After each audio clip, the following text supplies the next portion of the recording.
आज कहने दीदी भाले रे ना मोर दीदी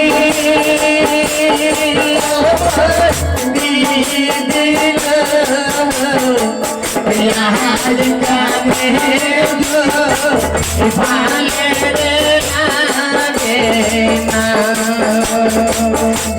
आज जाने दूरी भाले रे आज जाने दीदी भाले हे दीदी आज की बुद्धि करे चंद सदागर हाथ থেকে আমি পুষ্পাঞ্জলি দিয়ে পূজা পাবো মামা তার বুদ্ধিতে দাও দিদি মুখ তাই হতো এবারে নেতালো সুন্দরী বললি ওরে মোট পদ্মা তুমি আরে বিলম্ব না করে একটি বিধবা ব্রাহ্মণী সেজি আচ্ছা চলে যাও মা সোনিকার কাছে আরে মা সোনিকা কি গিয়ে বুঝবি শোনো শোনো সোনিকা আমার বাচ্চা আরে মন্ড সোলা কাটিয়ে যদি পূজা করতে পারি তুমি মন্ড শ্রীরাম আজ যদি তুমি সোলা কেটে মন্ডস পূজা করতে পারো তাহলে হয়তো তুমি পুত্র বর পেবে এই বুড়ে বৃদ্ধ বয়সী তোমার কোলে একটি সন্তান আদি হবে আরে যখন এই পরামর্শ নিয়ে মা সোনিকার কাছে চলে গেলি এই কথা শোনার পরে মা সোনিকা বলতে হায় ভগবান আমি সাই সাইটি সন্তান হারি একজন হতভাগিনী মা হই এই পৃথিবীর মুখে মা করে রাখার মতো আমার কেউ নেই আজ সোলা কাটি মন্ডস পূজা করলে যদি আমি সন্তানের মা হতে পারি আমি বিলম্ব করবো না আমি নিশ্চয় করবো আমি নিশ্চয়ই সেই সোলা কাটি মন্ডস পূজা করবো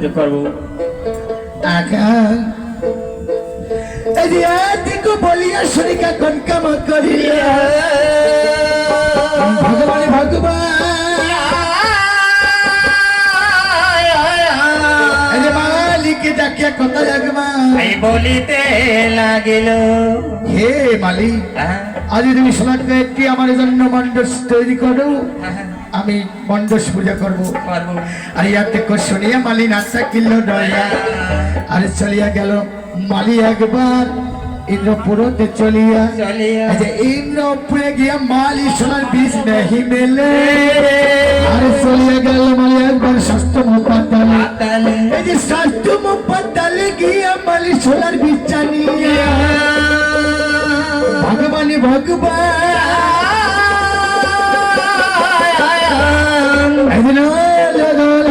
একবারে সোলার বীজ দিলেন দিনে দিনে সোলা দেখো বড় হয়ে গেল আরে সোলা কাটিয়া মবচ্ছন মালে একটা মন্ডস বানাইল এই যে মন্ডস করিয়া নির্মাণে একবারে অবসান মালি আরে মা সরকার কাছে মালি গেল একবার চলি এই মা তোমার জন্য আমি মন্ডস রেডি করেছি তাই হয়তো তুমি মন্ডস পূজা করতে পারো ওরে এই কথা শুনিয়া শুনিকা নাতা কিল ভগবান ভগবান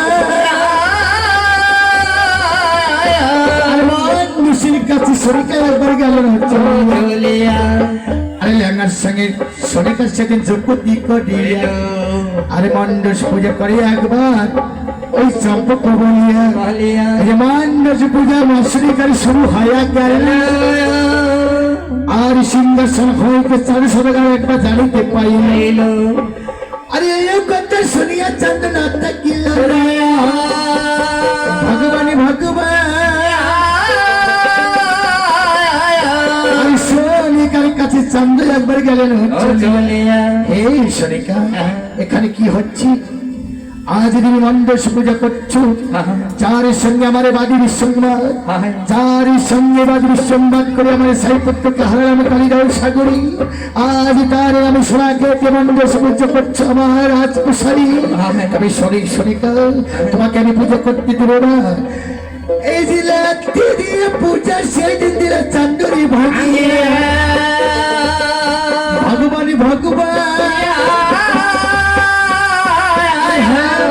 লাঠি দিয়ে পদ্মের কমর দিল রে পদ্মাবতী না থাকিল আরে পিতার নিকটে পদ্ম একবারে গেলেন শোনো শোনো পিতা তুমি আমার বচ্চ স্বর্গ পুরাবনি ভোলাবাক্ষ ওগো বাবা আজ তোমার এই যুক্তি ঠিক ছিল আমি হয়তো মণ্ডস পূজা খাওয়ানোর জন্য চম্পকনগরে গিয়েছিলাম আমাকে অপমান করে তাড়িয়ে দিয়েছে তাই সেদিন মা পদ্মা কি করলেন এবার আস্তে আস্তে স্বর্গেই যাইতে লাগলেন আকা ওরে গাঁও কেন হল মরি না তোরে পেহাতু ওরে নাও সাদি সব তুলিয়া আরে ওরে বৈশ বন্ধু আইসো গাঁও ভুইয়া ওই ওপনে গাঁও তোরে ভাগড় নাও সাদি সব তুলিয়া বৈশ বন্ধু আইসো গাঁও ভুইয়া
বাবারি